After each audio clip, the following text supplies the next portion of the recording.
Give me courage to love, know the secret of us. Don't hurry my love, nothing good gets away. Satyam Jnanam Anantam Brahma, Satyam Jnanam Anantam Brahma, Satyam Jnanam Anantam Brahma, Satyam Jnanam Anantam Brahma. Wow, Suparna Sayuja Sakaya Samanam Vriksham Parishvasvajati Kayoranya Pikkalam Swadvatya Nashnananyo Abhijagashiti. Om Shiva Shri Shakti Shivoham Shaktyoham. Om Shanti. We talk of pleasure. People talk about happiness.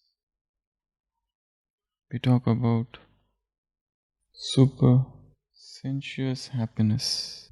We talk about bliss, rapture or ecstasy. This is sukh. This is maybe khushi, happiness. This is atindriya sukh. This is anand. Are they all the same or different? Or one is greater than the other? Pleasure is, happiness and pleasure both are short term. Pleasure is more of physiological. Happiness is more of psychological. Supersensuous bliss is psycho-spiritual. What about this anand, rapture, ecstasy, samadhi, whatever you call it? We have experience of pleasure. It's a physiological thing. But if you open dictionary, they are more or less the same. But spiritual knowledge is not about becoming a linguist, trying to know the meaning of words as given in scriptures. It is to know, it is to experience. There is a flower. One is to know, have knowledge about flower. Another is to have experience of the flower. You may have read all the books about flower. You know the color, the name, the nuances, the subtle differences in the shades of the flower. And yet, if you have no experience of the flower, you do not know. Similar manner, love. You know all the philosophy of love, but you have never loved. You have no experience of love. So the first thing is sukh, which is pleasure. It is absolutely physiological, anatomical, physical. You derive pleasure. It's raining. You go out and you experience newness. It's a great pleasure. The cool breeze is touching your body. You feel pleasure. You eat something very delicious, which you enjoy a lot. And the food becomes celebration. But it never actually becomes for all. You can enjoy food only when you know its value, when your body really needs it. Otherwise, it is just an indulgence. It's not even pleasure. So first is pleasure or sukh. Second is khushi, that's happiness, which is psychological. It is an ego-satisfying procedure. You are given a chance, your ego is satisfied, you feel happy. You get good ranks in exam, you are happy. You receive something, you are happy. It's an ego-fulfilling process. Your ego is satisfied. You clear an exam, you come first, you're happy. Even if you go and help somebody, your ego is satisfied. You feel yes, so you are happy. It's a psychological process. You have a piece of art, and people come and say, "Oh, how beautiful it is." You receive all praises. You are happy. So ego is satisfied. But wherever ego is satisfied, there is a danger. First, it is short lasting, and then it may fill you with disturbance and frustration. Somebody wins a lottery, he is happy, but that causes him further disturbance gradually. Till now, he was so contented, satisfied. The moment lottery is won, now the disturbance has started. This may not make you spiritual at all. You are given a seva. You feel happy because it satisfies the ego. Now, after few days, the seva is snatched away. Now you are unhappy. I want that particular seva of giving speeches, giving courses. You are happy. Now you are given another task of washing utensils. You are unhappy. But it doesn't satisfy the ego. So happiness is purely a ego fulfilling process. That's why wherever there is happiness, there is unhappiness. So also this pleasure thing, wherever there is a sukh, there is dukh, unhappiness. So sukh and dukh, khushi, again, it just evaporates. It's a psychological, it's an ego fulfilling thing. And the third thing is supersensuous happiness, ati indriya sukh. This is third. This is slightly higher. This is of permanent nature because it is not arising out of ego. Rather, you are living behind ego. You are entering the world of egolessness. The journey has begun. It is not dependent on somebody. It is not dependent on persons, people, things, objects, outside sources. It is intrinsic. But then again, it is associated with efforts. You have to work hard for this. It has yet not become sahaj and easy. But when it is there, yes, ego disappears. When it is gone, ego comes up again. And when it remains for a long time, it is called bliss, anand, rapture, ecstasy, sahaja samadhi. There are no wants, there are no desires, there are no clingings, there is absolute freedom. You are not bound to anything, no past, no future affects you. The mystic stays in the stage of bliss. The person sometimes goes beyond all rules in this stage. But to reach this stage, a discipline is needed. But once you are into this stage, then everything drops down. You are no more wanting to fulfill and satisfy that ego. You are like that dry leaf. Wherever the wind takes, the leaf goes. It's a stage of total surrender. There are no wants, there are no likes, dislikes. This bliss has no hatred for pleasure. But yes, somebody who lands up with atindriya sukh, he will have strong hatred for pleasure or pleasure-seeking people. An absolute hatred for those who resort to indulgence. He will say, you are agyani, this man. Because I know what is atindriya sukh. Beyond this sukh, all the happiness of this world is nothing. This is the highest.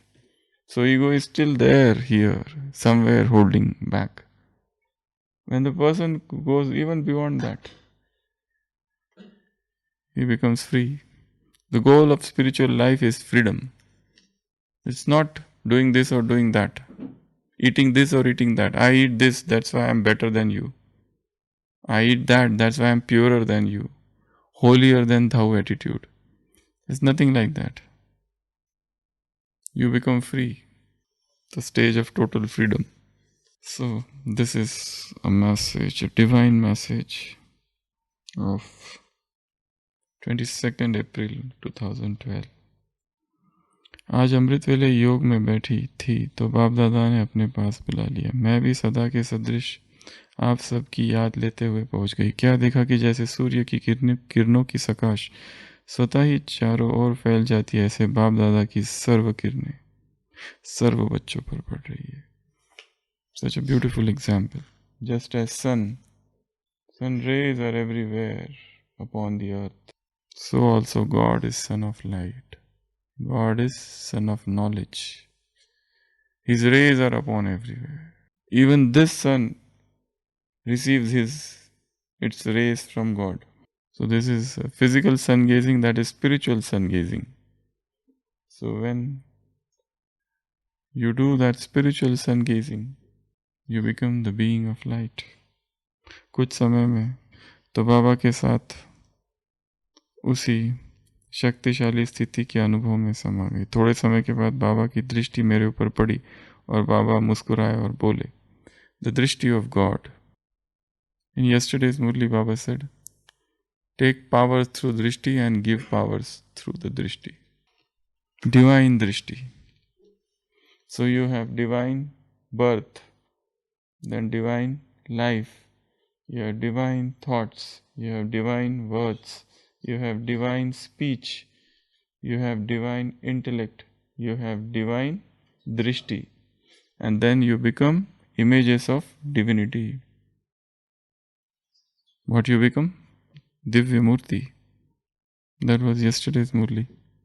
Everything about divinity. This is a divine birth. This is the divine life. So your thoughts have become divine, your words have become divine, your speech has become divine, your intellect is divine, your drishti is divine, and one more thing. What is that? When everything is divine, one more thing is divine. What is that?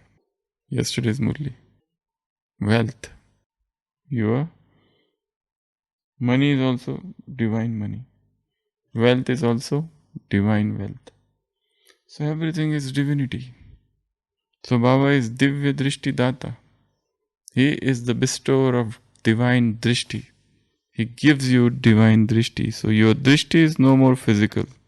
It doesn't see physical things, it sees the invisible. The divinity which is hidden, the unmanifest.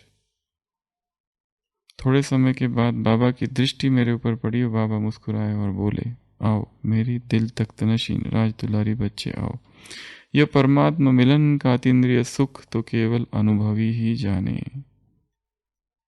Spirituality is all about experience. It's not about theory, it's not about words, it's not about fundamentals, it's not about dogmas, it's not about tenets, it's not about theories, it's not about principles, it's not about this philosophy and that philosophy. It's not about do's and don'ts. It's just one thing. What is that? Experience. You may not know the theory of it. You don't have beautiful words, you don't know language. You are unlettered. And yet, you can be deeply spiritual person. So spirituality is all about experience. यह परमात्मा मिलन का अतीन्द्रिय सुख तो केवल who knows? Because this happiness is not of the senses. It doesn't belong to senses. And we have the habit of deriving happiness through senses. Eyes see something, so we feel happy. We hear something, we touch something, we smell something, we taste something. So these five senses, we are in the prison of these five senses, as if held captive. But the moment the senses are left behind, and then you start achieving happiness, you feel happiness. That happiness is something which is not of this world, which is not of this physical world. You are entering a new territory, a new realm. यह परमात्मा मिलन का अतीन्द्रिय सुख तो केवल अनुभवी जाने। मैं तो अति अमूल्य बाहों के झूले में झूल रही थी। So supersensuous bliss. So everything is divine. The birth is divine. The life is divine. The thoughts have become divine.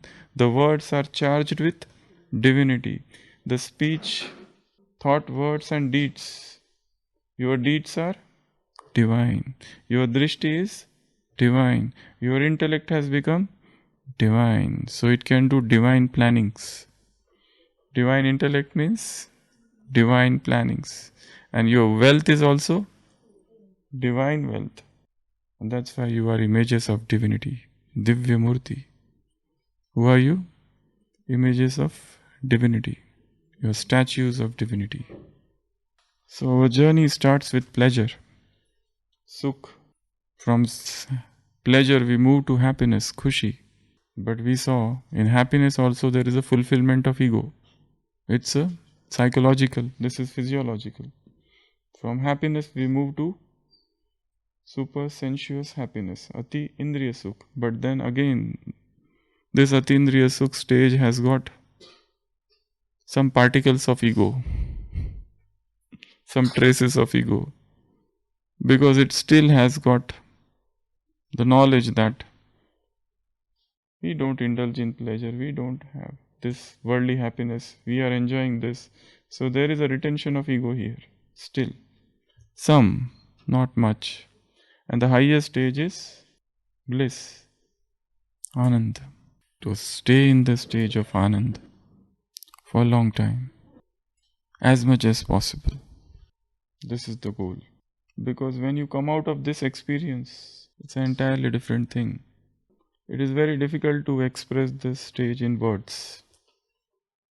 That's why they say that whosoever becomes Jnani becomes silent. Is it true? Mahavira becomes silent, became Jnani, so he became silent.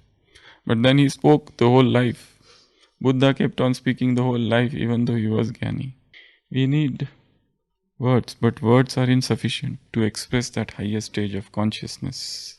And yet words are needed. Though we understand the futility of words, and yet. So, stay in this stage of bliss for a long time. Explore this territory of bliss. What is this bliss? How is this bliss? How to stay in that blissful stage for a long time. There are no pairs of opposite in this stage of bliss. The stage of bliss is the stage of non-observer. It's a stage of witnessing. It's the stage where there is no duality. All dualities have dropped down. There is no hatred here for anyone.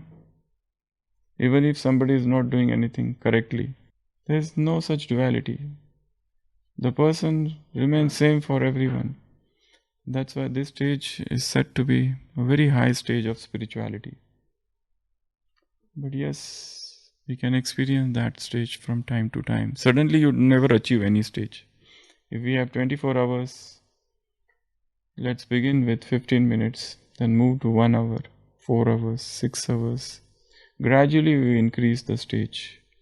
And the more we enter into that stage of bliss, the more the person becomes silent. So Baba wants us to become blissful, to swing in the swing of supersensuous happiness. One is sensual happiness, supersensual happiness. What is the problem with sensual happiness? It is temporary. It is deceptive. It is dependent. Then what else? It is addictive. It causes strong addiction. Once you are addicted to this pleasure, you can't get rid of. Very difficult to get rid of. The whole world is drowned only in one thing, sensual happiness. Happiness which is derived with senses, with touch, roop, ras, sparsha, shabda, gan. So all this, they are as if a prison. You become inside a prisoner. You become captive, a slave. This happiness makes you a slave, an addict. Though it is temporary, it is short lasting, but this causes you restlessness within. a continuous stage of uneasiness. It leads to dissatisfaction because you never get satisfied. Suppose you have a platter full of your favorite food. How much you will eat? Your stomach is full, but mind is never full. So this leads to a sense of uneasiness, a discomfort. And suppose when you don't get, it causes withdrawal symptoms. Extreme restlessness, not just in the mind, but not just physiological, but psychological as well. So this, gradually there should be effort to get rid of this and move towards this. Some glimpses of this supersensuous bliss from time to time in yoga, in seva, throughout the day. And contemplate on this happiness. What I have derived from this. You have got something, you enjoyed it, but how short-lasting it was. It's gone. It is impermanent. So contemplate on the impermanence of this happiness and move towards this real, new happiness. You may enjoy this for a very short period, but even while enjoying, know the defects of it. So it will induce vairag for that lower happiness and makes you move towards the higher. Om Shanti.